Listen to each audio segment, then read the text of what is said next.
ಮಳೆರಾಯ urea ಗೊಬ್ಬರಕ್ಕಾಗಿ ಪರದಾಟ. ಗದಗ ಜಿಲ್ಲೆ ಲಕ್ಷ್ಮೇಶ್ವರ ತಾಲ್ಲೂಕಿನಲ್ಲಿ 2 ದಿನಗಳಿಂದ ಮಳೆರಾಯ ಮತ್ತೆ ಸುರಿಯುತ್ತಿದ್ದಾನೆ. ಇದರಿಂದಾಗಿ ಪಟ್ಟಣದಲ್ಲಿ ಭಾನುವಾರ ರೈತರು ಯೂರಿಯಾ ಗೊಬ್ಬರಕ್ಕಾಗಿ ಅಂಗಡಿಗಳಿಗೆ ಮುಗಿಬಿದ್ದಿದ್ದರು.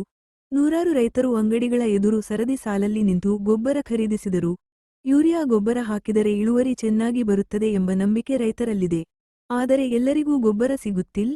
ಯೂರಿಯಾ ಗೊಬ್ಬರ ದೊರಕುತ್ತಿದ್ದರೂ ಸಹ ಲಿಂಕ್ ನೆಪದಲ್ಲಿ ಹೆಚ್ಚಿನ ದರಕ್ಕೆ ಗೊಬ್ಬರ ಮಾರಾಟ ಮಾಡಲಾಗುತ್ತಿದೆ ಎಂದು ರೈತರು ಆರೋಪಿಸುತ್ತಿದ್ದು, ಈ ಕುರಿತು ಕೃಷಿ ಇಲಾಖೆ ಅಧಿಕಾರಿಗಳು ಸೂಕ್ತ ಕ್ರಮ ಕೈಗೊಳ್ಳಬೇಕೆಂದು ಆಗ್ರಹಿಸಿದ್ದಾರೆ. ವರದಿ ನಾಗರಾಜ ಹಣಗಿ, ಪ್ರಜಾಧ್ವನಿ, ಲಕ್ಷ್ಮೇಶ್ವರ.